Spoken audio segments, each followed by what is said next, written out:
Hello everyone, welcome. We are in the bowels of Kaiju Island, studying these giant... What? Hold on. Shh. Something's coming. What is it? Oh crap. I see it. Oh my god. What? I can't believe what I'm seeing.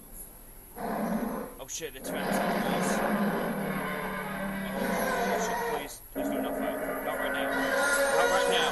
I got my research to do. Come on. Please, not right now. Okay, it's walking away. Oh, thank God. This is Kaiju Review for you. Hello, everyone. How are we doing today? Hold on. Let me lower the mic a little bit. Okay, is that going to be a little better? So, today we're going to be doing a little something different. I haven't been able to get anyone to do a podcast with me today for some reason. So, this is something I've been kind of putting off for a while. And, I've been doing a little bit of recording here and there, just whenever I get the chance. But, so far, there hasn't really been a audiobook on any of the old Godzilla books by Mark Carasini. And I decided, you know what? I'm bored. I want no money out of this. And I would like to read it. So, we are going to have a little fun. I'm going to call this a little test. And we shall, we'll see how it goes. I'm very excited to see how this goes. So, this is Godzilla Returns by Mark Carasini. To my father, who called me away from my toys to watch my first Godzilla movie on television way back in 1960. Thanks, Dad. If I had known where this would all lead, I would have become a watchmaker. Albert Einstein, shortly after the detonation of the first hydrogen bomb. Chapter 1. Death on the High Seas. May 3rd, 1996, 4:53 p.m., the Pacific Ocean. The sky was a slate gray and overcast. It was late afternoon, and the sun struggled to break through the thick cloud cover. The wan light tinted the ocean in dark green. Dirty white foam capped the rolling waves. Because this barren patch of water was so far from land, no bird flew in the sky. No fish or whale broke the surface. No living thing was visible. But suddenly, the silhouette of an immense creature appeared just beneath the surface. Eerie blue flashes of ghostly radiance danced along the shadowy figure under the water that began to churn and bubble with tremendous heat. Then the ocean itself began to ripple. 3 parallel rows of huge, irregular bone spikes cut through the waves. They were massive, serrated, and definitely reptilian. Charcoal gray in the center, they faded to a bony white color at the edges. The spikes clacked and clattered together like monstrous steel plates. A muffled roar bellowed from beneath the ocean's surface.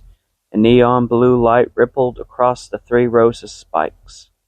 And the intense heat they gave off turned the ocean around them to steam in an instant. Then they slowly sank beneath the surface. Blue incandescent shimmered deep under the water until the silhouette finally vanished. In the ageless Pacific, under a sun that is more than 1 billion years old, similar reptiles were once a common sight. 400 million years ago, today only one remains. Captain First Rank Axel Sterikako dropped the pen onto the map table and clicked off overhead light. He rubbed his tired eyes and yawned. Done, he thought. Sterenko reached for his cup of tea, but found it had gone cold. In the darkness of his cabin, He listened to the throb of the pumps and the hum of the reactor. The muffled voices of men, they were sounds of his accustomed to. Sounds he had learned to love, quiet sounds of a Akula-class nuclear submarine on patrol in hostile waters. And now we are going home. It has been a long tour of duty. A few weeks ago, Captain Steranko and his 100-man crew have been watching and recording China's annual military exercises off the coast of Taiwan. The Chinese fired missiles and cannons and sent aircrafts on mock attacks against the island of Taiwan. This made the government of Taiwan angry, and the tensions were high between the two countries. For the Russians, it was a chance to watch the Chinese Navy in action and gather vulnerable intelligence. After observing the exercises, Captain Steranko and his crew headed to nearby Okinawa.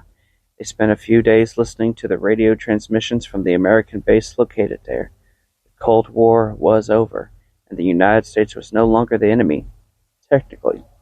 Yet the Russians still watched the Americans, and the American Navy still followed the Russians. In truth, not much has changed, Steranko thought, but the urgency was gone now that Russia and the United States did not have nuclear arsenals pointing at each other. Sure, we're one big happy world now, Steranko mused. At least the mission was over, and the Captain Steranko felt a wave of sadness. The truth of it was that part of him did not want to return home to Russia. His wife was 5 years dead, his children grown and on their own, yet nothing back home, nothing but confusion and economic chaos.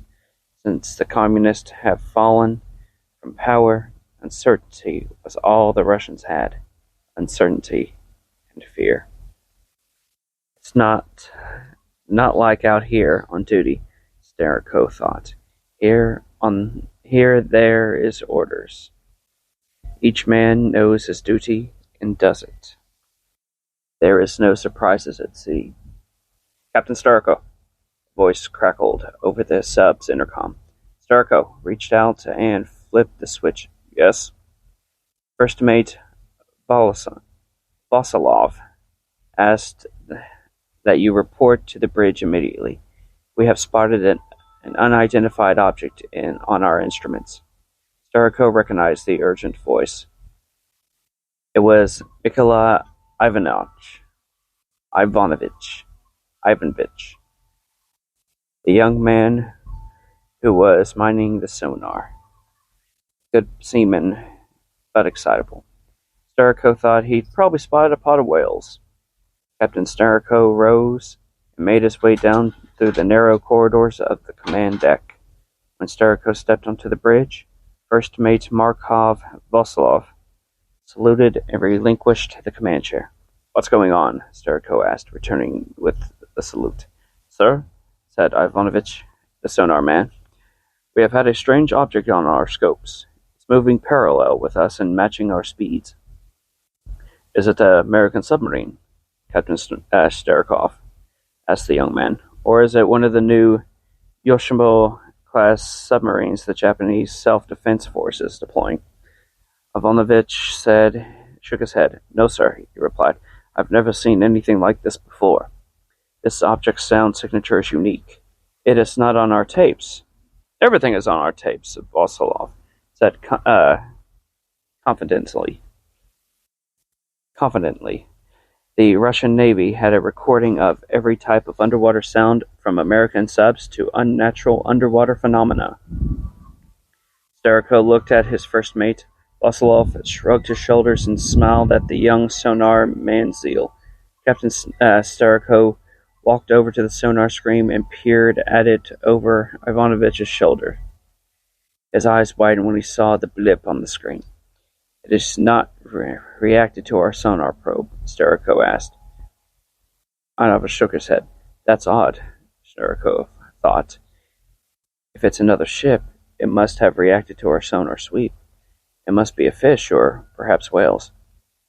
Are you sure there are no whale sounds? Steranko demanded. They are much too big to be a single object. It has to be a pod of whales or a huge school of tuna, perhaps. No, sir, Ivanovich stated flatly. There's a single, solid object, and look at the radiation sensors. The captain peered over the sonar man's shoulder again. There was some residual radiation coming from the object. Captain Starrico picked up the spare set of headphones and put them on. He listened to the sounds of the ocean outside the Akula's hull. His face grew puzzled. There's no sound of metallic pumps or engines, just a steady thumping that sounds like a giant's heartbeat. Starrico looked down to Ivanovich. Ivanch. It is still following us? He asked. Yes, sir, the young man replied, wiping sweat from his forehead. It's behind us and port side. The object is still matching our course and speed. Captain Starrico pulled the headphones from his head. Then let's change our course and speed, he said with a confidence he did not feel. Starrico turned back to his first mate. Sound red alert. Sound red alert, Godzilla repeated, hitting the alarm button. Klaxons began to blare throughout the ship. The fluorescent lights dimmed and the red crash lights came on.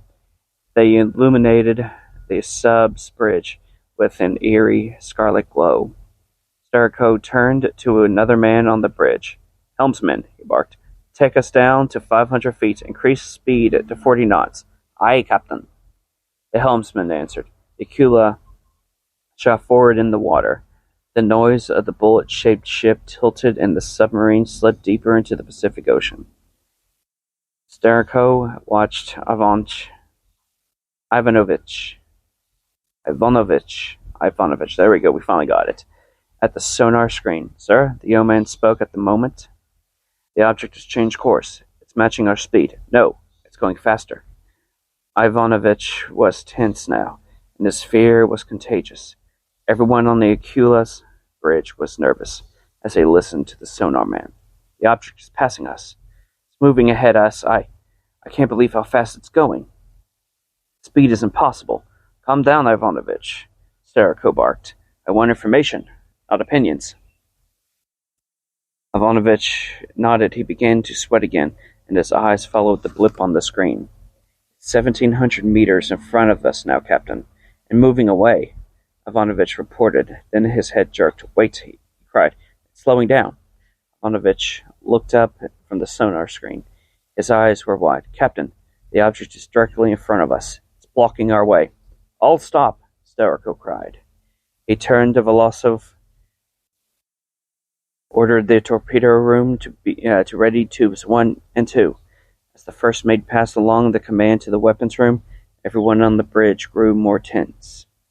They'd gone from the peacetime intelligence mission to armed conflict. But armed conflict with what? The officers and men on the bridge exchanged nervous glances. They could feel the boat slowing. Seconds later, the Akula was at a dead stop. So was the unidentified object in front of them. The bridge was silent now, except the hum of electronic instruments. Captain, Ivanovich cried. His voice shattered in the tense stillness. The object is moving again. It's made a 180-degree turn and is heading for us on a collision course. Starrico didn't hesitate. Launch torpedoes 1 and 2. Torpedoes launched, first mate Vasilov answered.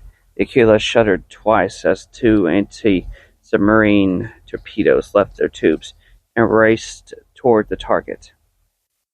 Each torpedo had a computer guidance system and was packed with enough explosives to sink an American Los Angeles-class submarine. Starrico watched the sonar screen over Ivanovich's shoulder. The object is still moving closer, Ivanovich cried again. 1,600 meters, 1,500 meters, 14. 5 seconds to impact, the first mate interrupted. Exactly 5 seconds later, the Akula was rocked as the 2 torpedoes detonated. The bridge was shaken as the force of the explosion slammed against the submarine's titanium hull. Direct hit. Both torpedoes. Ivanovich announced before us